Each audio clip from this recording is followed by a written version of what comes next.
On passe à Pseudo Harem, un titre qui est sorti chez Château de Château. Et tu as beaucoup aimé Cat and Geek. Ouais, on va enfin parler d'un truc un peu plus léger. Allez, on se pose là, on respire un grand coup et Détente. on va rentrer dans un titre très particulier puisque son auteur, Saito Yu, Yu Saito pour moi, en fait, l'a publié sur son Twitter, à raison, je crois, pendant pas mal d'années. Et puis ça finit par sortir en bouquin et ça fait, je crois que ça fait 6 tomes. Et c'est en fait, alors, c'est un peu très proche de ce que je disais tout à l'heure avec Creepy Cat. On est encore sur c'est pas du gag manga, sur une comédie romantique, mais un format très particulier que globalement, une histoire fait deux planches. Et cette histoire, en fait, et elle est liée évidemment au titre de Pseudo Harem, c'est qu'en fait, il y a deux élèves qui sont dans le club de théâtre. Il y a Eiji et Rin. Alors, bon, ils se parlent par les noms de famille, donc c'est Nanakura et Kitahama. Et en fait, Ninakura, c'est une très bonne comédienne. Elle arrive à prendre plein de personnalités différentes, hein, comme on s'attend pour quelqu'un qui est comédien finalement.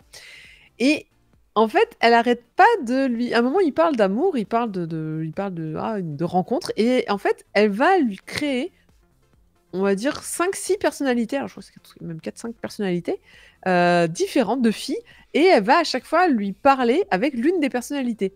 Et elle va changer, hein. Parfois, elle va lui sortir une phrase avec une personnalité, et dans le même contexte, elle va sortir une autre phrase dans l'autre personnalité. Et alors, il y a l'attachante, il y a la fille froide, il y a. En fait, on pourrait dire, il y a la. Comment on appelle ça déjà? Il y a la tsundere, la kudere, Ouais, la yandere. tsundere, voilà, on est Ah, d'accord, hein, on va la utiliser fameuse. les termes de Daku que nous sommes, que nous connaissons. Là, allez, c'est parti. Et en fait, c'est pour ça que c'est un pseudo-harem, parce que lui, il a l'impression de connaître plein de filles, alors qu'il n'en connaît jamais qu'une. Et surtout, c'est c'est à chaque fois le talent qu'elle a de montrer justement dans une même situation, et on rentre dans les clichés qu'on peut rencontrer dans plein de mangas, déjà, quand il y a un vrai harem et que vous avez plein de personnalités différentes, mais c'est toujours un peu les mêmes personnalités, Ouais. que elle a... Non, c'est juste un talent, ouais. Est-ce qu'elle a un trouble de personnalité? Non, c'est un talent qu'elle a de, justement, et puis qu'elle s'en amuse de changer de personnalité suivant la situation et suivant ce qu'elle a envie de dire. Parce qu'en fait, son grand secret, hein, c'est qu'elle est évidemment amoureuse du garçon et qu'elle se sert de ça pour... comment dirais-je, pour lui... Pas lui dévoiler ses sentiments, mais pour c'est être pas un proche de couple. lui. C'est pas un couple. Ah, je croyais que c'était un Non. couple. Ah. Non, ils sont pas ensemble. C'est pour le séduire. Elle ose pas lui dire, elle ose pas vraiment lui séduire, mais on va dire qu'en passant par ses personnalités diverses et variées, alors je parle de personnalités encore une fois, hein, comprenez, personnages, par ses différents personnages, elle va réussir à dire des choses qu'elle n'aurait jamais dit elle-même. Puisque, bah non, c'est pas elle qui le dit, c'est le personnage. En direct. Hein. Notamment l'attachante qui a tendance à être. Alors moi, je suis passée. J'hésitais s'ils ont écrit attachante ou attachante, mais je crois bien qu'il y a un i entre. Je l'ai zoomé en mode. J'arrive pas à lire correctement. J'ai pas eu le temps encore. Attachante, ça existe. Malheureusement. Il y a eu un petit. Ah, merci Angélique. Merci Angélique. La poste a mangé mon volume, donc du coup, je la. Ah. Voilà. Mais donc franchement, elle est mignonne, elle est très mignonne parce que toutes ses personnalités sont assez choupies. Alors vous le remarquez sur les planches, elle a en fait des coupes de cheveux et elle a un style différent de toutes.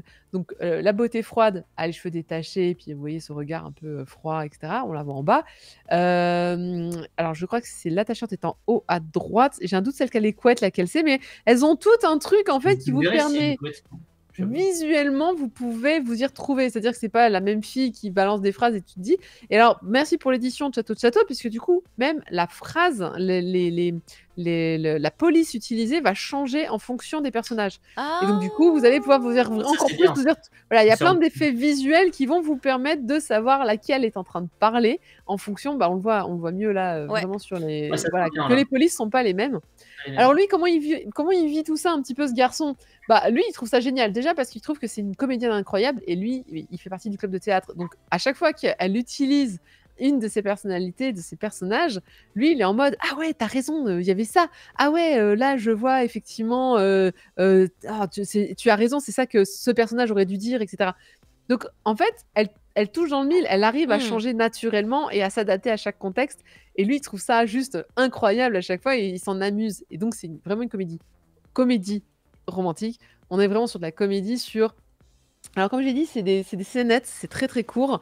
Mais à chaque fois, il y a ces trucs du jour. Ça va être sur la nourriture, ça va être sur un cours, ça va être alors, est-ce qu'elle lui parle avec sa vraie personnalité de temps en temps? Oui, oui, de temps en temps, sauf que souvent, quand elle parle avec sa vraie personnalité, soit lui, il la remarque pas spécialement, soit au contraire, il remarque à fond et dit: «Oh là là, j'ai adoré à ce moment-là, c'était quel personnage?» et elle est là en mode: «Ah, un personnage!» tu sais? Elle ose pas du tout lui avouer. Ça avance malgré c'est vrai que dans ce genre de manga, d'habitude, les scénettes n'avancent pas. Par exemple, Komi cherche ses mots, l'avancée, il faut la chercher longtemps. Là, par contre, j'ai trouvé que rien que dans ce premier tome, il y a de belles opportunités où elle va vraiment réussir à passer un peu le message, voire vraiment passer le message. Oh. Donc, il y a vraiment l'espoir que ça avance plus vite que ça dans leur relation et qu'on finisse par avoir quelque chose. Maintenant, j'ai lu que le premier tome, je ne pourrais pas vous dire vraiment sur la suite, mais c'est vrai qu'on a ce côté, souvent qu'elle, ouais, sa vraie personnalité qui ressort, qui est du coup, lui parle normalement.